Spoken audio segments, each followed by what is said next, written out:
morning, but Mr. Bob Pollock from the Extension Service joining us on a Thursday rather than a Friday. That's because of the upcoming holiday weekend, and we've got special programming on the air tomorrow. Mr. Pollock brought to us today by Marcus & Mack, a law firm representing injured people, and you can give a call to 479-1160 if you have a question for Bob this morning, because I do. Good morning, Bob. Good morning. How are you? I'm good. How are you today? I'm just lovely. All right, so I want to get right to it. If somebody calls, we can interrupt my question for theirs. Okay. But here's mine. With this temperatures for the next week are going to be in the 90s with no rain. That's going to dry us out severely, isn't it? So what are some of the things we can do? And let's start in the garden and watering. Is it a good idea to water on a very, very hot day?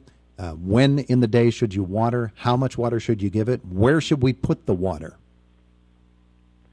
Is that one question, or is that multiple questions? Now, don't get caught up in semantics here. There were many questions in there, and you can choose the one you want to start with, but answer them all. Okay. We will do our best to attempt that. Okay. So we're going to have a warm stretch here. If we look at, even the last, let's just look at the last 60 days with what the conditions we have. We're already almost, if you read the numbers, 2.7 inches below normal for the last 60 days. Yeah. So things are already getting dry, and they're drier in some spots than others because we've had variation in the little bit of rain that we have received. Some spots got hit pretty hard, and other spots didn't get it more than a drop or two. So that helps factor into this discussion. And then, of course, we have different hills and valleys all over the county. We have different soil types that people are working with and growing plants in. So if you have a heavier clay soil versus a shaly soil, those shaly soils, which tend to be up on higher points and ridges, and those can dry out much quicker than those soils that are down in the hollows and the valleys that have more clay content in them. So that factors in as well. Okay. But to watering, and I've actually had a couple questions come in this week regarding, can I use water out of my pond to water my garden with? And the short answer to that is yes, you can. And, of course, then we get into the quality of that water. What's the source of that water? Is that pond built and there's just a lot of runoff from various places, including along the road that goes in to feed that? Or is it well-fed? Is it spring-fed? That will also contribute to the water quality, both in appearance, how clear it is, and then also bacteria that counts that might be in there. Okay. So usually when we're pumping water, and we can pump water out of streams as well. That's commonly done. If the stream is not dried up by now. If the stream's not dried up, that's right. Depending on its source of water as well, a lot of streams are running low, or lower than they have been in recent months. That can be an option as long as the water's still flowing. So get to time of day. At what is the best time of day when you know you're going to have a 90-degree day with no rain? All right. So for the plants, the best thing we can do for them is water, feed the soil, water the soil, so that the roots are going to take that water up. The more we can keep the foliage dry, the better off we are for other things like disease pressure. Okay. So if we can water with soaker hoses or a watering can that's aimed at the ground to keep it off the leaves versus that overhead irrigation. The other way we do it's called trickle irrigation, where we run lines and then we feed that under low pressure through those lines, and there's emitters in there, and it's essentially like a soaker hose, except a little bit more controlled, and it can let the water out at spots. Like if the plants are planted every 2 feet apart, you can get irrigation hose that has emitters that are every 2 feet, and different variations of that within that tubing system. Mm-hmm.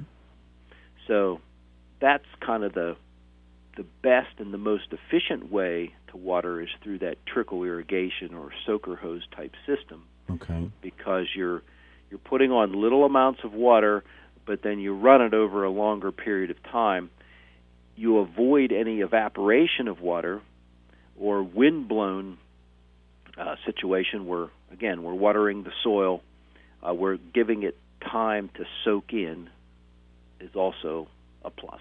Mm-hmm. Versus that overhead with a sprinkler or a gun or a hose where you're just shooting the water on there and getting everything wet. Mm-hmm. It's going to help, but it also can then help promote, and especially on things like tomatoes and some of those plants that are more prone to getting leaf spot and other diseases, getting that foliage wet gives opportunity then for those disease organisms to attack. So get down and dirty. So, get down in the dirt. Okay, very good. All right. Now, timing of day, if you're using that trickle system or watering the soil, you have a lot more flexibility as when you can do that. Okay. Because again, we're watering the soil. If we have to do overhead irrigation with a sprinkler, then we'd prefer to do that earlier in the day, because we want the plant to be able to dry off. A lot of times we'll do that in the evening. Well, it gets cooler. Yeah, that's better. We might have less evaporation in the air. That might be the only time of day we have, unless we want to get up earlier. But what that does is it wets that foliage, and then overnight, there's no sun. That will stay even a little moisture or film on there overnight. Plus, when we get dew, then that foliage is wet overnight, and that's a long enough wetting period to encourage our disease problems to get going. So watering early in the morning allows, yes, they're going to get wet, but sun's going to come out, and things are going to be able to dry off in a much shorter period of time. Okay, very good. Hey, I have a question from a caller that couldn't stay to be on the air with us, but wanted me to ask you this. What sort of spray should be used for earworm on sweet corn? Well, there's several different options for that. So we've got, you can actually use, depending on how you want to do this, if you're going to spray the whole plant, there's several different what they call synthetic pyrethroids, or pyrethrin is the natural occurring insecticide that we get from the chrysanthemum plant. So pyrethrin is an option, and then there are pyrethroids called synthetic pyrethroids. So they found out the chemical structure of pyrethrin, mimic that, can make it, and so there's several different products that have that in. So you're looking for pyrethrin or pyrethroid, and that is when you're spraying the whole plant? Yes. Okay, what else then? You can also use like a vegetable oil that some people will do that, especially under organic production, and they'll go along and they'll put a little squirt of that on the silks as they're coming out. Vegetable oil like we use in cooking? Yeah. Like Pam spray? Well, not so much the Pam, okay, but just vegetable, more vegetable oil. Okay, and spray it on the silk. Yeah. That's it. But then you got to go down each and every plant and apply that to each silk. Mm-hmm. You're not spraying the whole plant. It's just a targeted treatment, and and doing it that way. Giving it a good soaking, or are you just generally making sure you get spray on it? Yeah, you just want to get coverage on those silks because the corn earworm will lay its eggs on those silks, and then the eggs will hatch and they go right down into the tip of the ear. Okay. You know, and a lot of times that doesn't really destroy the ear. Mm-hmm. So if you can get used to that, okay, yeah, so I get a earworm in the top of the ear, a sharp knife will take care of that pretty quickly come harvest time because you can just whack the tip of the ear off. The whole rest of the ear is good to eat. Yeah. But we tend to want perfect things, so a lot of times we want to, there's a worm in there, so the whole thing's bad. Well, no, just the tip of the ear is bad. Yeah, I guess if you're farming corn though, and you notice ear after ear after ear affected by that, that gets a little bit irritating. So. Yes. Yeah. So there's lambda halothrin. Those are some of those synthetic pyrethroids. Warrior, Coragen, Besiege. Those are all insecticides that are labeled for use on corn earworm, fall armyworm, and European corn borer that will all attack the sweet corn ears. All right, very good, very good. We've talked a little bit about the garden overall and a little sweet corn question for you there. Are you hearing anything, or is it too early in the season to say, about things like tomato blight? Yeah, right now there's only a couple instances of that farther south, so we're still in good shape, and the dry weather is really slowing down movement of disease issues for sure. Insect-wise, so drier weather, we can start to have more trouble with some of the insects, whether they be aphids or mites or leafhoppers. Sometimes, a field, say a field of hay or even grain can sometimes have some leafhoppers on there, and when that's cut, either for hay or silage, or if you just brush hog in a field, those insects can move from that crop that's now gone, and they'll wander off, and so then all of a sudden you can have an infestation on some of your vegetables and things because they just migrated and moved off that other crop because it isn't there anymore.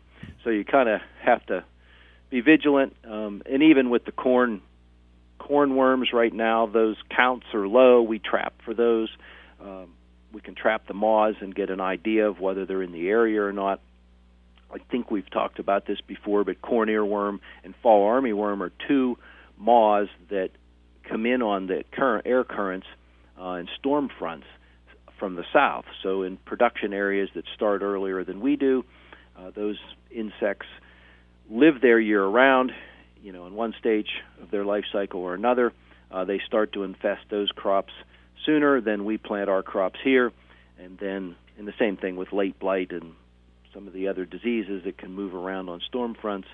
And then all of a sudden, things are going fine. And right now they are. Corn earworm's the only one I've caught any moths of, and they've been very low numbers. But that can change, just on one front coming through. Yeah. You can all of a sudden be catching, instead of 5 a week, or you might catch 100 a week. Okay. Hey, we're out of time. That's why we monitor for that. We're out of time, sir. Thank you. You're welcome. And have a great holiday. Go ahead, take tomorrow off. Yeah. Yeah.